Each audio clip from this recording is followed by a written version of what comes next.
Right guys, welcome back to the channel. So today we are going to have a chat. We're going to have a chat at the 18th hole at Las Colinas, and we're going to talk about rotation. The rotation ideas of positive and negative, stuff that maybe some of us are forgetting.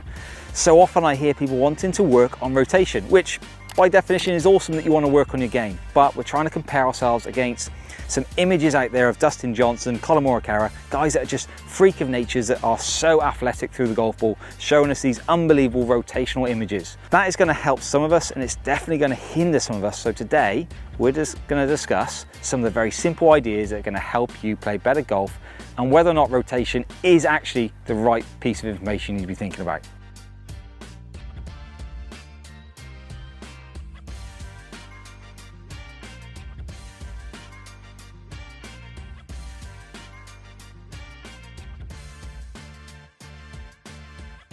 Okay, so the first thing we've got to remember about rotation is it's actually two-sided. So we've got rotation in the backswing, and then we've got rotation in the downswing.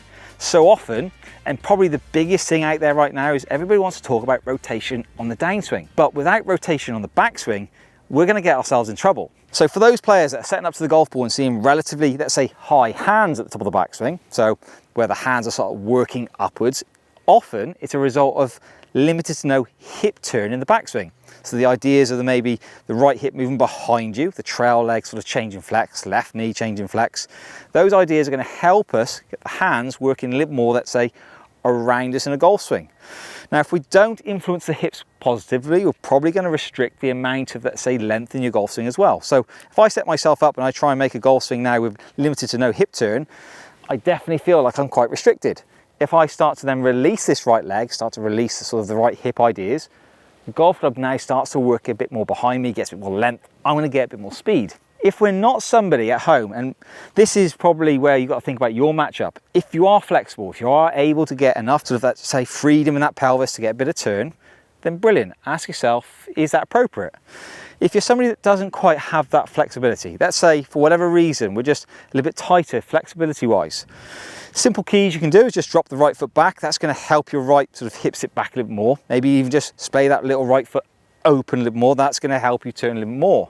Whatever your maximum is, try and find it, try and push it. The reality here is if we don't get any hip turn in the backswing, if our hands basically just go straight up, and then you watch an image at home of, I want to just rotate on the way down, simply put, as we get to this position and we start to rotate really hard on the way down, the golf club now starts to work very much outside us. I'm probably going to start to work across that golf ball.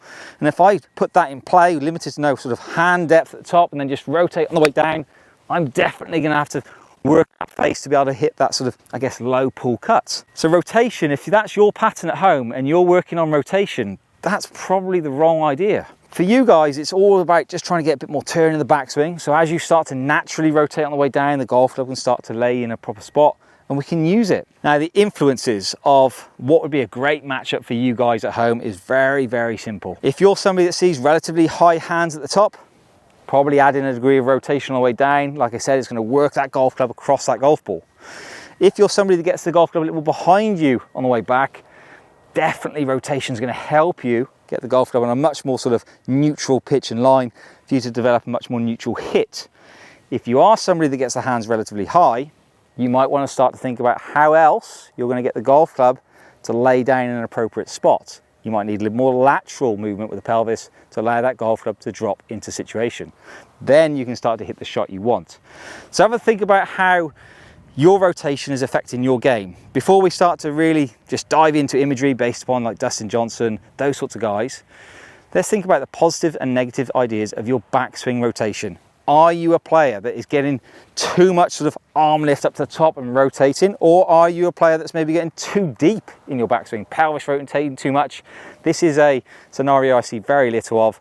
Let's try and maximize a bit more hip rotation in the backswing. That's going to give you that freedom to rotate on the way down.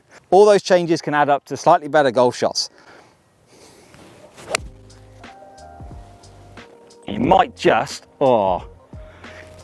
hit shots like that. Right guys, thanks for watching. Any questions, anything you'd like to see more of, obviously let me know in the comment section. Hit like and subscribe. Just want to say a massive thank you to Las Colinas.